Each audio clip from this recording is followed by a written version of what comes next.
லைலா அப்படி கேட்டதும் அதிர்ச்சியான கார்த்திக் என்ன சொல்வதென்று தெரியாமல் அமைதியாக நின்றான்.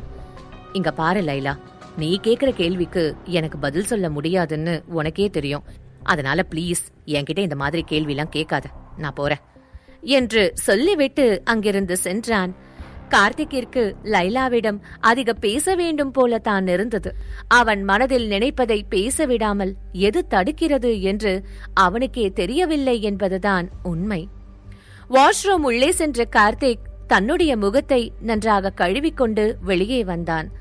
அவன் அப்படி வெளியே வரும் பொழுது சித்தார்த் ஸ்மோக் செய்து கொண்டிருந்தான். உண்மையில் கார்த்திக்கிற்கு தெரியும், சித்தார்த் லைலாவிடமிருந்து தள்ளி இருப்பதற்காகத்தான் வெளியே வந்துவிட்டான் என்று. அதை கவனித்த கார்த்திக், இங்க பாரு சித்தார்த், எனக்கு தெரியும் நீ லைலாவை அவாய்ட் பண்ற. அவ மனசுல என்ன இருக்குன்னு தெரிஞ்சுக்கிட்டேன்னு புரியுது.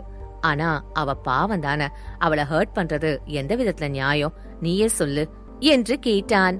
சித்தார்த்தை தவிர அனைவருக்கும் லைலா சித்தார்த் மீது எந்த அளவிற்கு அன்பு வைத்திருக்கிறாள் என்று தெரியும்.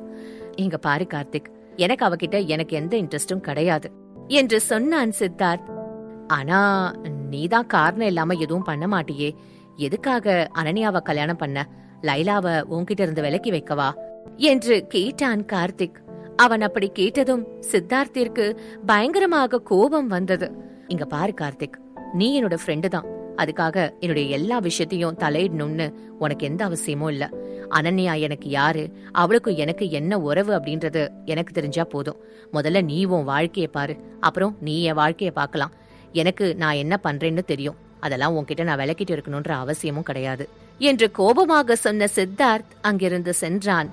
என்கிட்ட எல்லாம் ஸ்ட்ரிக்டா இருந்தாலும் அவனுக்குள்ளேயும் மாற்றத்தை வர வைக்க ஒரு பொண்ணு இருக்கதான் செய்யறா. எல்லாம் சரியா நடந்தா எனக்கும் சந்தோஷம்தான்ப்பா என்று மனதிற்குள் நினைத்து கொண்டான் கார்த்திக். சித்தார்த் கார்த்திக்கிடம் பேசிவிட்டு வெளியே வந்தவன் வீட்டிற்கு செல்லலாம் என்று மேலே சென்றான். அனன்யா நலமாகத்தான் இருக்கிறாள் என்பதை தன்னுடைய கண்ணால் பார்த்துவிட்டால் தனக்கு நிம்மதியாக இருக்கும் என்று தோன்றியது சித்தார்த்திற்கு. சித்தார்த் நினைத்தது போலவே அனன்யாவின் நிலைமை மோசமாகத்தான் இருந்தது.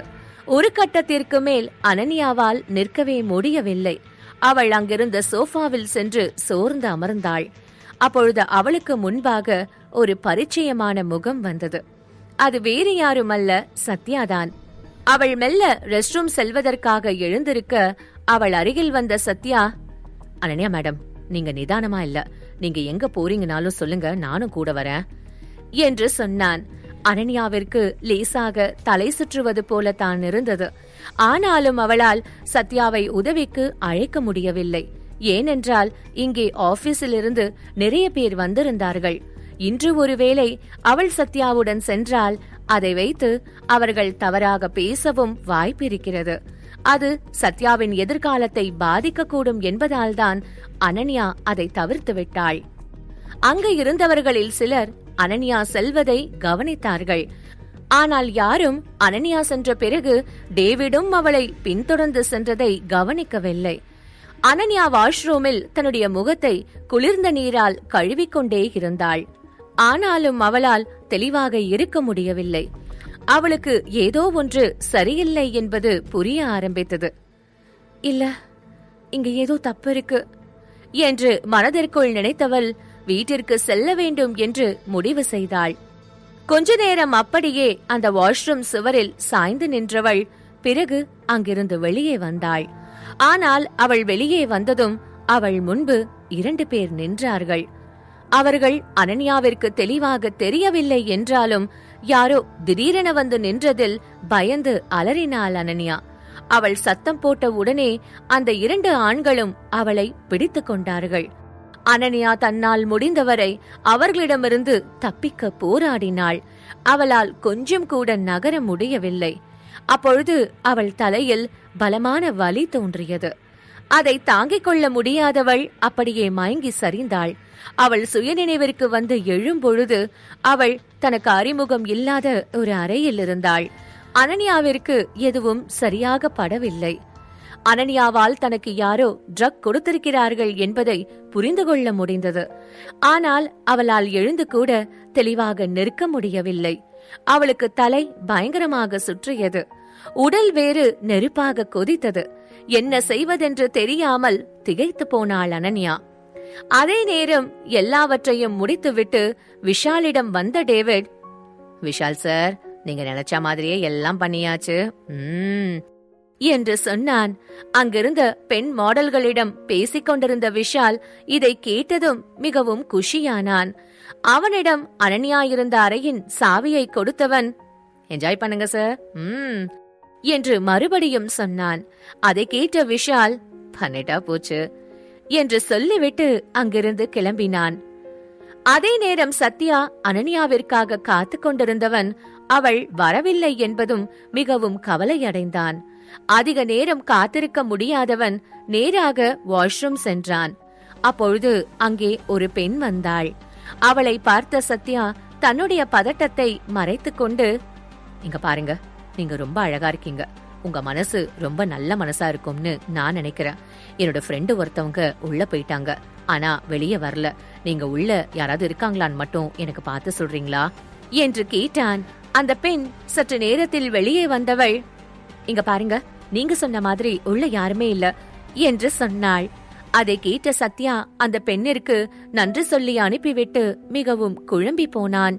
இல்ல, என்னவோ தப்பா நடக்குது போலயே, எனக்கு ஒன்னும் புரியலையே என்று மனதிற்குள் நினைத்தவன் வாஷ்ரூம் பக்கம் சென்று, அனன்யா மேடம், அனன்யா மேடம் உள்ள இருக்கீங்களா என்று கத்த ஆரம்பித்தான். அப்பொழுது அந்த பக்கம் வந்த சித்தார்த், என்னாச்சு, யார் நீ, எதுக்கு நீ அனன்யா பெயரை ஏலம் விட்டுட்டு இருக்க என்று கேட்டான். சித்தார்த்தை பார்த்தாலே அவன் நல்லவன், ஆனால் மிகவும் கோபக்காரன் என்பது சத்யாவிற்கு புரிந்தது. எனவே அவன் தவறான எண்ணத்தில் எதுவும் கேட்க மாட்டான் என்று நம்பி சத்யா நடந்ததையெல்லாம் சொன்னான். அதை கேட்ட சித்தார்த், நீ உண்மையதானே சொல்றியா? அனன்யா உள்ள போயிட்டு திரும்ப வரவே இல்லையா? ஒருவேளை அவ வந்திருப்பா, ஆனா நீ கவனிக்காம இருந்திருக்கலாம்ல என்று கேட்டான். இல்ல சார், நான் நல்லா தான் பாத்துட்டு இருந்தேன், அவங்க வரவே இல்ல. அதுவும் இல்லாம அவங்க சுய நினைவுல கூட இல்ல சார், எனக்கு பயமா இருக்கு சார் என்று சொன்னான் சத்யா. அவன் உண்மையாகவே அனன்யாவின் மீது அக்கறை வைத்திருக்கிறான் என்பது சித்தார்த்திற்கும் புரிந்தது. அதே நேரம் இங்கே அனன்யாவின் நிலைமை மிகவும் மோசமாகிக் கொண்டிருந்தது. அவளால் அந்த இடத்தை விட்டு தப்பிக்கவே முடியவில்லை. அந்த அறை பூட்டி இருந்தது. அதோடு அவளுக்கும் வலி இல்லை. அவள் அங்கே இருந்த ஜன்னலை பார்த்தாள். அது மட்டும்தான் திறந்திருந்தது. அப்பொழுது கதவு திறக்கும் சத்தம் கேட்டது. அந்த சத்தத்தை கேட்டவள் மெல்ல திரும்பி பார்த்தாள். அங்கே வந்தது வேறு யாரும் அல்ல, விஷால்தான். அவனை பார்த்ததும் அனன்யாவிற்கு ஒன்றும் புரியவில்லை. அதே நேரம் விஷால் அனன்யாவை பார்த்து சிரித்தவன், என்ன அனன்யா, என்ன ரொம்ப மிஸ் பண்ணீங்க போல. கவலைப்படாதீங்க, இனி நான் உங்களை நல்லா பாத்துக்கிறேன், நீங்க எதுக்கும் கவலைப்பட வேண்டாம் என்று சொன்னான். அதை கேட்ட அனன்யா கோபத்தில் அவனை முறைக்க, அதை கொஞ்சம் கூட கண்டுகொள்ளாமல் மெல்லிய சிரிப்புடன் அவளை நெருங்கிக் கொண்டிருந்தான் விஷால். மேலும் தெரிந்து கொள்ள இப்போதே பாக்கெட் எஃப்எம்மில் ரகசிய சிநேகிதனை தமிழ் கதையை கிளிக் செய்து அடுத்த எபிசோடை கேளுங்கள்.